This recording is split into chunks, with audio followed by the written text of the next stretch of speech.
سبيل الدموع سبيل. اولاد کے لیے دعا مانگنا انبیاء اور اہل ایمان کا شیوا رہا ہے۔ ابراہیم علیہ السلام نے دعا کی تھی، رب ہب لی من الصالحین، اے میرے رب مجھے نیک اولاد عطا فرما۔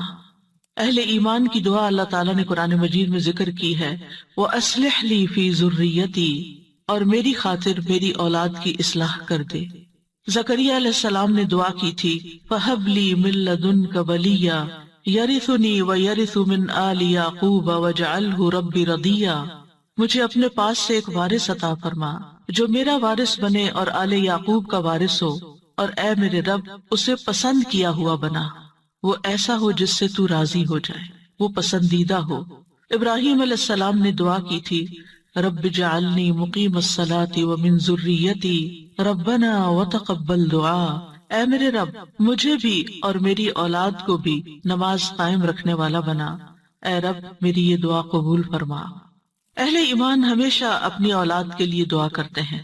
سورۃ الفرقان کی جو آیات میں نے آپ کے سامنے پڑھی ہیں، یہ عباد الرحمن سے متعلق آیات ہیں کہ رحمان کے خاص بندے، رحمان کے پسندیدہ بندے اللہ تعالیٰ سے دعا کرتے ہیں کہ ربنا ہب لنا من ازواجنا وذریاتنا قرۃ اعین، کہ اللہ ہمیں اپنی ازواج سے اور اپنی اولاد سے آنکھوں کی ٹھنڈک عطا فرما۔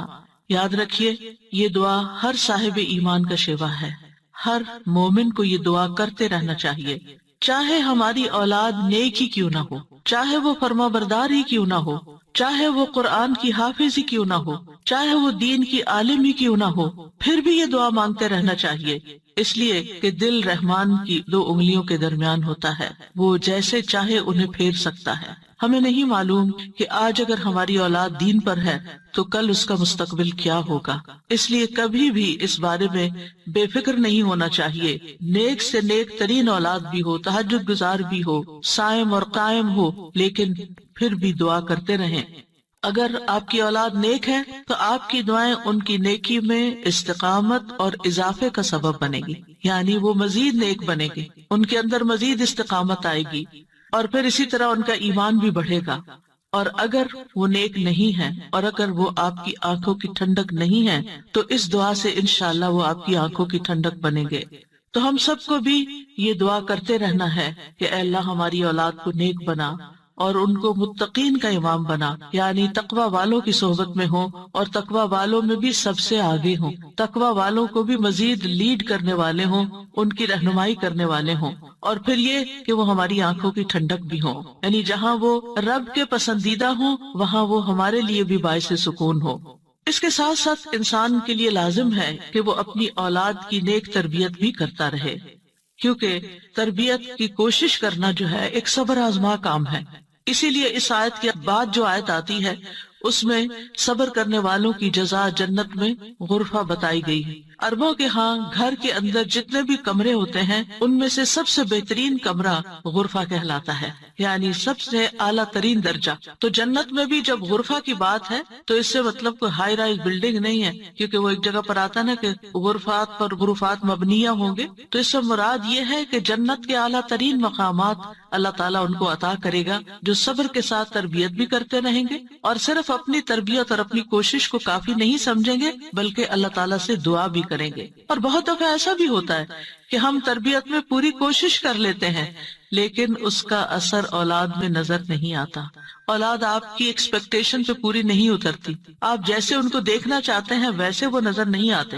کیا ہم نوح علیہ السلام کی تربیت پہ کوئی شک کریں گے؟ ان کے 4 بیٹے تھے جن میں سے 3 بہترین بیٹے ثابت ہوئے لیکن ایک بیٹا اپنے ہی راستے پر چل نکلا۔ تو اس میں انسان کی کوشش اگر ہو اور انسان کے بس میں ہو اولاد کی اصلاح تو وہ سبھی کو سیدھا کر کے رکھ دے، لیکن یاد رکھیے کوشش ہماری، دعا ہماری، اور اس میں اثر ڈالنے والا اور اس کو ہماری آنکھوں کی ٹھنڈک بنانے والا صرف اور صرف ہمارا رب ہے۔ اس لیے مومن صرف اپنی کوششوں پہ بھروسہ نہیں کرتا بلکہ وہ اپنے رب کو پکارتا رہتا ہے۔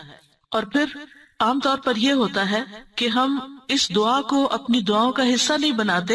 ہاں، جب اولاد کی طرف سے کوئی تکلیف پہنچتی ہے، جب وہ ہماری کوئی بات نہیں مانتے یا ہمیں ناراض کرتے ہیں، تو پھر ہمیں خیال آتا ہے کہ ہمیں دعا کرنی چاہیے کہ ان کی اصلاح ہو جائے اور یہ سیدھے ہو جائیں اور ہماری آنکھوں کی ٹھنڈک بن جائے. یاد رکھیے، یہ صرف اولاد کے بگاڑ کے وقت کی دعا نہیں ہے، بلکہ ہمیشہ یہ دعا کرتے رہنا چاہیے. اپنی روزمرہ زندگی کی خاص دعاؤں میں اس دعا کو شامل کر لیں. اپنی نمازوں میں، سجدوں میں، قبولیت کے اوقات میں اپنی اولاد کے لیے دعا کریں، کیونکہ اولاد انسان کی محبوب ترین چیزوں میں سے ہے. جن کو اللہ نے اولاد کی نعمت سے نوازا ہے، وہ اچھی طرح سمجھ سکتے ہیں کہ ہماری زندگی میں اولاد کا کیا مقام ہے.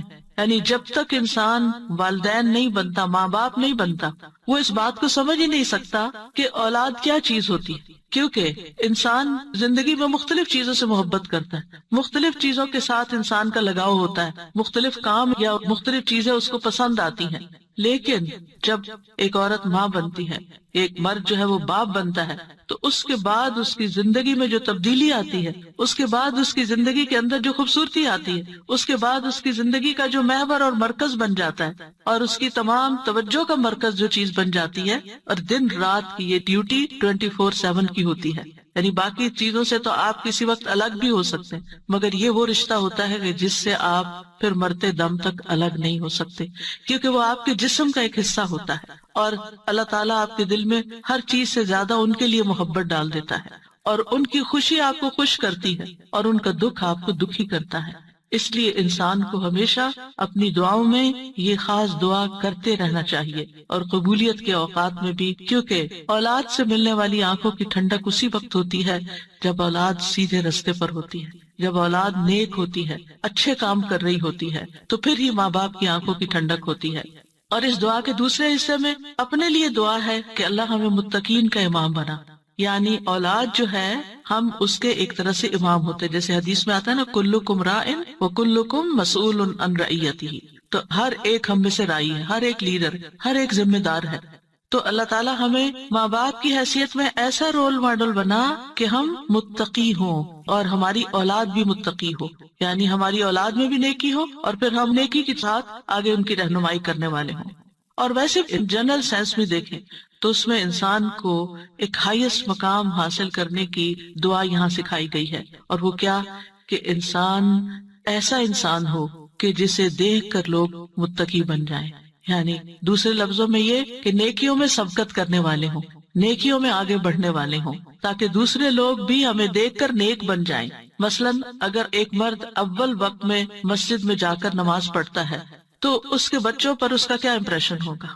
یعنی اگر باپ ذمہ دار ہے تو بچے بھی دیکھ کر کہیں گے کہ ہاں ہمیں بھی یہی کام کرنا ہے، کیونکہ بچے ابتدائی زندگی میں خاص طور پر باپ کو، ماں کو بہت فالو کر رہے ہوتے ہیں. پھر اسی طرح اگر آپ کا پڑوسی آپ کو دیکھتا ہے، آپ کے کولیگز آپ کو دیکھتے ہیں کہ آپ کی توجہ سب سے زیادہ کس چیز کی طرف ہے، تو وہ بھی آپ کی دیکھا دیکھی نیکی کے کام میں آگے بڑھتے ہیں.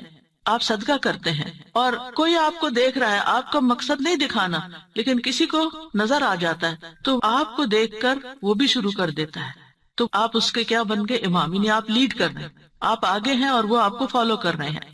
تو ہمیں یہ دعا کرنی چاہیے اپنے لیے کہ اللہ ہمیں نیکی کے کاموں کا امام بنا.